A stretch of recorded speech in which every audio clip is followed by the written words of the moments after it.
Online class में welcome सभी का। सब ठीक होंगे। ठीक है, आज कुछ और प्रैक्टिस लेके आए हैं। कुछ उसमें प्रसार के कुछ सवाल हैं। ठीक है, कुछ वेक्टर्स के हैं, ठीक, कुछ ताप के हैं। ठीक है, मिक्स सवाल है।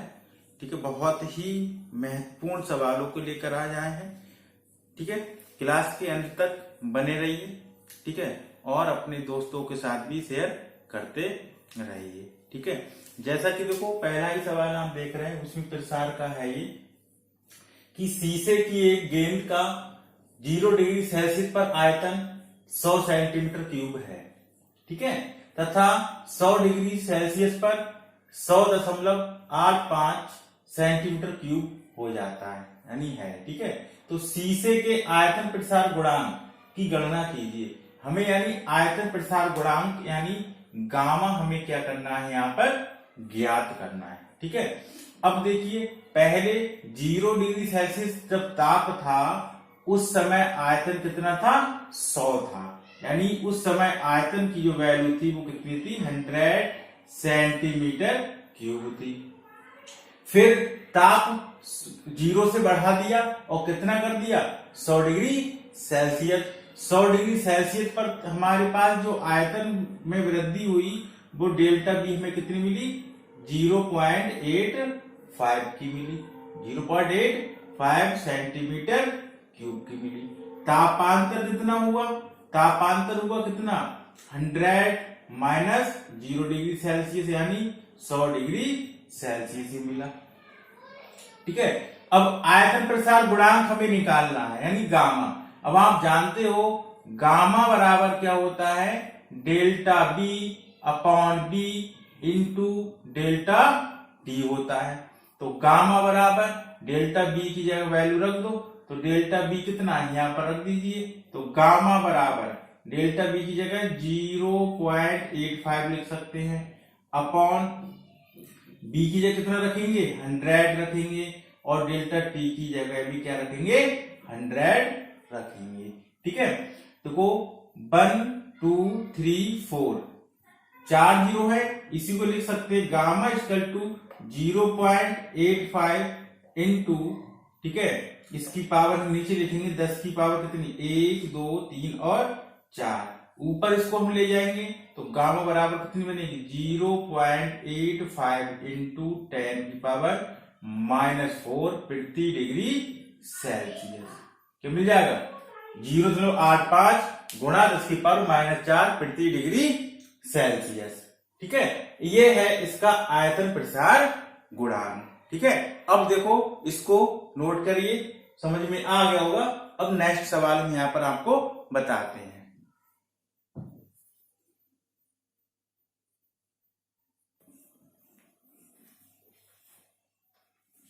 कर लिया होगा। ठीक है, रेज करते हैं, देखते हैं नया सवाल। दूसरा सवाल क्या कहता है। ठीक है, बहुत ही अच्छा सवाल है। सवाल ये है कि 3 किलोग्राम पानी का ताप 20 डिग्री सेल्सियस है। ठीक है, 3 किलोग्राम पानी का ताप 20 डिग्री सेल्सियस है, यहां लिख देते हैं। ठीक है, कि यहां पर हम कर रहे हैं 5 किलो, ठीक है, पानी का ताप 5 किलोग्राम पानी का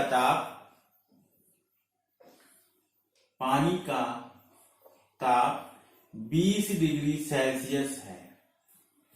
ठीक है, यदि 4 किलोग्राम बर्फ का टुकड़ा 4 किलोग्राम बर्फ का टुकड़ा पानी में डाला जाता है, पानी में डाला जाता है, तो मिश्रण का ताप क्या होगा। तो मिश्रण का ताप क्या होगा। ठीक, अब देखो पानी का ताप कितना है, 20 डिग्री सेल्सियस। तब जब पानी का वेट कितना है 5 किलोग्राम, यानी पानी का जो द्रव्यमान है वो 5 केजी है, ताप 20 डिग्री सेल्सियस है। फिर उसी पानी में यानी 5 किलोग्राम पानी में 4 किलोग्राम का बर्फ का टुकड़ा डाला जाता है। ठीक है, तो बताइए मिश्रण का ताप क्या होगा। ठीक, अब देखो जैसे जैसे ये हमारे पास कोई पात्र है, इस पात्र में हमने जल भर दिया, ठीक है, और इस जल का जो ताप है वो है 20 डिग्री सेल्सियस। कितना है 20 डिग्री सेल्सियस। और इसका जो मास है वो है 5 किलोग्राम। ठीक है, इसमें हमने क्या करा, इसमें 4 किलोग्राम का एक बर्फ का टुकड़ा डाल दिया, यानी इसका जो वेट है वो कितना है 4 किलोग्राम। कितना है 4 किलोग्राम। ठीक है, तो कह रहा है कि बर्फ का टुकड़ा इस पानी में मिलाया जाएगा तो मिश्रण का ताप बताओ कितना होगा। हमें मिश्रण का ताप यहाँ पर निकालना है, मिश्रण का ताप क्या करना है ज्ञात करना है यहाँ पर। ठीक है, तो कितना होगा। अब देखो पहले बर्फ पिघलेगी, पहले बर्फ का जो टुकड़ा है पहले उसे वो पिघलेगा और उसके बाद बर्फ के टुकड़े के पिघलने के बाद फिर उसमें मिलेगा।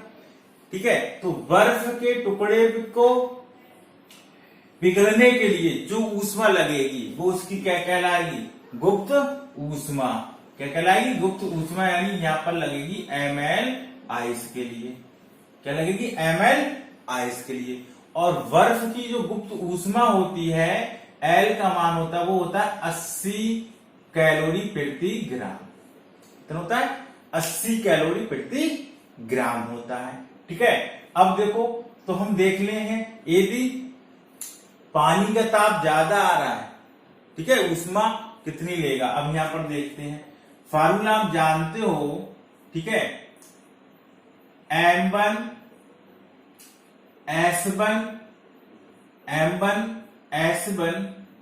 T1 माइनस टी बराबर M2 S2 और T माइनस T2, और प्लस इसमें जो ऊष्मा खर्च होगी बर्फ पिघलने के लिए वो कितनी लगेगी ml।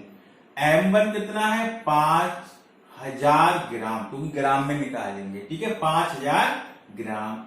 बर्फ पानी की ऊष्मा कितनी, पानी की ऊष्मा कितनी होती है 1 होती है। कितनी होती है 1 होती है। T1 कितना दिया है तुम्हें 20 डिग्री और माइनस T हो गया बराबर M2 कितना है 4000 यानी 4 किलोग्राम, इसमें 4000 ग्राम। H2 पानी ये भी पिघल जाएगा, बर्फ पिघल जाएगा तो पानी बनेगा, तो इसकी भी ऊष्मा कितनी होगी 1 और T माइनस। अब बर्फ का जो पानी पिघलेगा उसका भी ताप 0 डिग्री और बर्फ का ताप भी 0 डिग्री। प्लस कितना होगा देखो, इसको हम यहाँ पर अब रेंज कर देते हैं। ठीक है, यहाँ पर हमने समझाने के लिए आपको बताया था ml। ठीक है, तो m कितना है 4000 द्रव्यमान है, बर्फ का निकाला, बर्फ का द्रव्यमान 4000 और गुणा 80 कैलोरी। कितना 80 कैलोरी। ठीक है, देखो इसमें इससे मल्टीप्लाई करेंगे तो 1 2 3 4 जीरो, तो 1 2 3 और 4 जीरो और 5 दूनी 10 हो जाएगा। माइनस कितना हो जाएगा 5000 टी हो जाएगा बराबर, इसमें करेंगे 4000 टी आ जाएगा, ये इसमें मान करेंगे तो 0 आएगा। प्लस ठीक है 1 2 3 और 4 8 चौक 32 हो जाएगा, यानी 3,20,000 इधर हुआ। ठीक है, और इधर आपका लगभग 10,000। ठीक है, 1 करोड़ आपका लगभग इधर होगा। अब देखिए यहाँ पे टी को हम एक तरफ ले लें, ठीक है, और अंक मान एक तरफ ले लें, तो ये 1 2 3 4 और 5 जीरो, 1 2 3 4 और 5 जीरो। इधर प्लस में है तो इधर आप किसका हो जाएगा माइनस का, कितना 3,20,000, यहां पर हम इसको माइनस कर देंगे बराबर 4000 टी ये है, इधर आप किसका हो जाएगा प्लस का, कितना 5000 टी हो जाएगा। कितना हो जाएगा? 5000 टी हो जाएगा। अब देखो 5 ये है, 5 ये 4, यानी 5 4 9000। कितना हो जाएगा यहाँ पर? 9000 टी हो जाएगा। इधर घटा दें, ठीक है, तो कितना? 0 से 0 गया तो 0 बचेगा, फिर 0 से 0 गया, ये हम नीचे करके तुम्हें बता दे रहा है। 1 2 3 4 और 5, 1 2 3 4 और 2 और 1 3। ये कितना है? 1 2 3 4 5, 1 2 3 4 5, ये 1 2 3 4, ठीक है, 5। अब यहाँ पर देखो ये मान कम है, ये ज्यादा है, तो ये माइनस का, ये किसका है? प्लस का है, ठीक है। तो यहाँ पर हम घटा देंगे तो कितना बचेगा?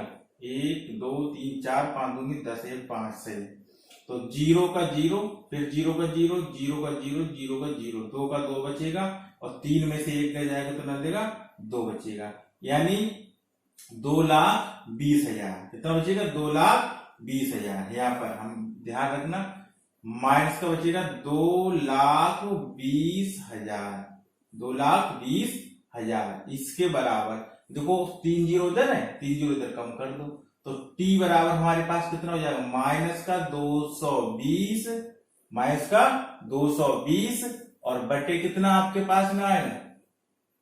बटे कितना आएगा? 9, इतने प्रति डिग्री सेल्सियस, यानी पूरा की पूरा बर्फ यहाँ पर क्या होगा? नहीं पिघल पाएगा, क्योंकि मान हमारा किस में आ गया? माइनस में आ गया, क्योंकि इसकी इधर जो वैल्यू दे रखी है, ठीक है, वो 1 2 3 4 जीरो ये हो गए, और 8 4 32, 3,20,000 इधर हो गया। और इधर देखिए 1 2 3 और 4 और 5 दूनी 10, यानी 5 जीरो इधर हो जाएंगे, तो इकाई, दहाई, सैकड़ा, हजार, 10,000, लाख, यानी ये 1 लाख बनना है। कितना? 1 लाख बनना है। इधर है 3,20,000, तो इसका मान ज्यादा है, इसका मान कम है, ठीक है। इसका मान पूरा ही पूरा बर्फ नहीं पिघलेगा, यानी शेष रहेगा, यानी मिश्रण का ताप यहाँ कितना होगा? 0 डिग्री सेल्सियस हो जाएगा, यदि माइनस में आएगा तब। बात समझ में आ गई, ठीक है। अब देखते हैं नेक्स्ट सवाल। ये बात समझ में आ गई होगी, ठीक है। इसको हम डायरेक्ट भी कर सकते थे, बहुत ट्रिकी के साथ में, दोनों को देख लेते मान किसका ज्यादा है।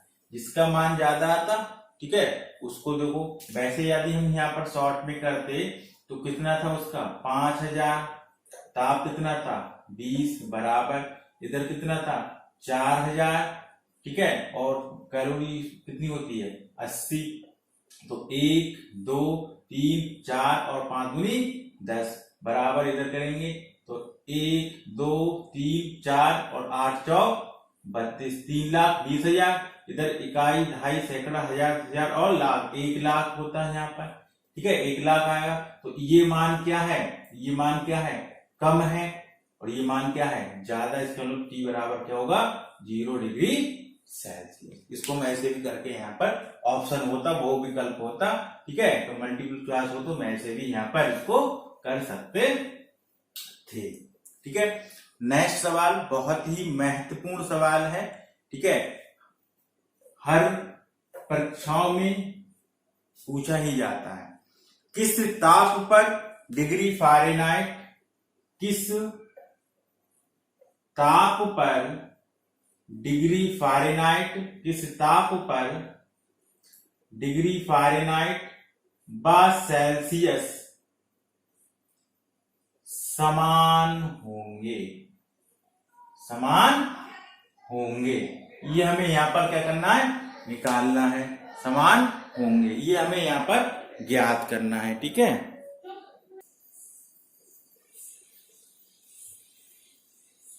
देखो क्या है सवाल, किस ताप पर डिग्री फ़ारेनहाइट व सेल्सियस समान अंक प्रदर्शित करेंगे? तो मान लिया F बराबर C बराबर कितने है? X के, ठीक है। तो हम जानते हैं F माइनस 32/9 इक्वल टू कितना होता है? C/5।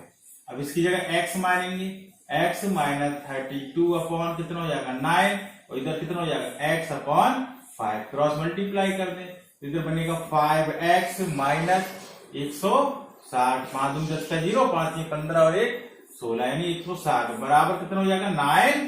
एक्स, तो माइनस 160 बराबर 9x, इधर प्लस का इधर जाकर किसका हो जाएगा माइनस का 5x, तो माइनस 160 बराबर कितना बचेगा यहाँ 4x, कितना बचेगा 4x, ठीक है। तो x बराबर कितना हो जाएगा माइनस 160 बटे 4, 4 चौक 16, यानी x बराबर माइनस का 40 डिग्री सेल्सियस। हम इसको चाहे सेल्सियस में ले लें और चाहे फ़ारेनहाइट पे ले लें, ठीक है। इसका मतलब x बराबर माइनस फ़ारेनहाइट और सेल्सियस समान कब होंगे, जब ताप कितना होगा माइनस 40 डिग्री सेल्सियस होगा, कितना होगा माइनस 40 डिग्री सेल्सियस होगा, ठीक है। बात समझ में आ गई, ठीक है। आगे होगा, अब देखते हैं नेक्स्ट सवाल को, ठीक है।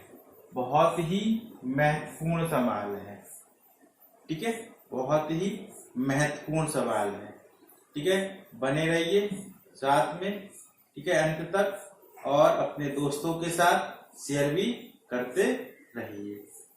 अगला सवाल है, ठीक है, उसमें प्रसार का है, अच्छा सवाल है।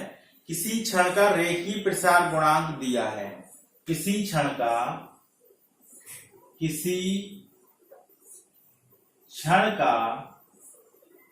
रेखीय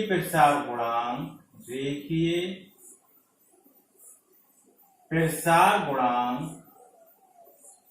0.002 प्रति डिग्री सेल्सियस दिया है, कितना 2 प्रति डिग्री सेल्सियस है, ठीक है। तो आयतन प्रसार गुणांक, तो आयतन प्रसार गुणांक क्या होगा, ये हमें निकालना है। यानी हमें अल्फा दिया है कितना 0.002, ठीक है, या इसी को हम लिख सकते हैं 2 इंटू पॉइंट हटाएंगे माइनस में जाएंगे, पावर इधर हटाएंगे, ठीक है, तो माइनस में, जब लेफ्ट में जाएंगे तो 1 2 3 और 4, यानी 10 की पावर माइनस 4 हो जाएगा। इतना प्रति डिग्री सेल्सियस हमें दिया है। कह रहा आयतन प्रसार गुणांक बताइए। अब अल्फा दिया है, आयतन निकालना, तो आप जानते हो अल्फा संबंधित बीटा संबंधित गामा 1:2:3 है। अल्फा और गामा में संबंध लेना है, तो अल्फा संबंधित गामा कितना हो जाएगा 1:3 का, तो अल्फा बटे गामा बराबर 1/3, तो गामा बराबर कितना हो जाएगा 3 अल्फा, बस अल्फा का मान रख दीजिए, तो गामा बराबर कितना हो जाएगा, इधर हम यहाँ पर बताते हैं, ठीक है। तो गामा बराबर 3 और अल्फा का मान कितना है 2 इंटू 10 की पावर -4, तो गामा बराबर कितना 3 दूनी 6, यानी 6 गुणा 10 की पावर -4 प्रति डिग्री सेल्सियस, ठीक है, समझ में आ गया, ठीक है। आगे होगा, ठीक। अब देखिए आगे क्या कहते हैं, ठीक है। बहुत ही आसान सवाल है, उन सवालों को लिया गया है जो अधिकतर परीक्षाओं में पूछे जाते हैं, ठीक है। अगला ये सवाल है, बहुत ही आसान सवाल है, वेक्टर का है ये, ठीक है, कि a बराबर 3i cap plus j cap -5 की कैप है, तथा b बराबर, यानी अब मैं सवाल लिख रहा हूं, नोट कर लो। यदि a वेक्टर a बराबर दिया है 3i cap plus j cap -5 k cap, और b बराबर दिया है 3i कैप -j कैप और +5 k कैप हो, तो a डॉट b कितना होगा, a डॉट b, यानी वेक्टर a बराबर हमें दिया है कितना 3i cap plus j cap -5 k cap, -5 k cap, और b बराबर हमें जो दिया है 3i कैप -j कैप और +5 k कैप, ये हमें दिया हुआ है। तो कह रहे हैं a डॉट b कितना होगा, a डॉट b कितना होगा, ये हमें निकालना है। अब देखो a डॉट b कितना होगा, कैसे निकालेंगे, हमने कहा था a डॉट b, ठीक है, तो i आप जानते हो i dot i, j dot j और k डॉट k किसके बराबर होता है, 1 के बराबर होता है। तो बस यहां पर देख लीजिए, हम केवल उसी को लेंगे, तो i 3i डॉट कैप की गुणा 3i कैंसिल कर दीजिए, 3 दिया 9 i dot i plus plus minus क्या हो जाएगा माइनस, प्लस ये माइनस ये, तो plus minus minus j dot j। अब k पे देखिए प्लस माइनस माइनस यानी माइनस प्लस माइनस, ठीक है, और 25 k डॉट k। अब हम जानते हैं i dot i, j dot j और k डॉट k 1 होता है, तो हम यहाँ पर क्या लिखेंगे 9 इंटू 1, ठीक है, प्लस माइनस 1 माइनस 25 इंटू 1, यानी ये कितना आएगा 9 माइनस 1 माइनस 5, तो 9 ये कितना हो जाएगा 26, तो कितना बचेगा 17, यानी a डॉट b का मान कितनी यूनिट आ जाएगी 17 यूनिट आ जाएगी, कितना आ जाएगा 17 हो जाएगा, ठीक है। इस तरह अगली क्लास में हम और भी अच्छे सवालों को लेकर आएंगे, कुछ उसमें प्रसार के, ठीक है, और भी अच्छे अच्छे सवालों को लाएंगे। जब तक अब मिलते हैं नेक्स्ट क्लास में, ठीक है, जब तक के लिए धन्यवाद।